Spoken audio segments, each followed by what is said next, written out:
I am walking here in the street of Dubai in Karama. So this is the um, local vibes in Dubai. So quite busy the people. I'm walking for 7 minutes to reach my destination from rail station. Then I'm going to the place, my target place. Yan guys, yan ang buhay sa Karama. Itong place na pinuntahan ko is Karama, Dubai. Masarap ata mag ano-ano dito, kain-kain. Ayan, so yan ang mga pagkain dito guys. So puro pagkain hanggang dulo. So babaybayin ko tong dulo hanggang dulo.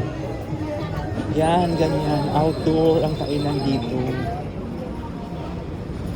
So this is the vibes of Dubai, guys. So walking to the street tayo. Layo pang puntahan ko. Ayan.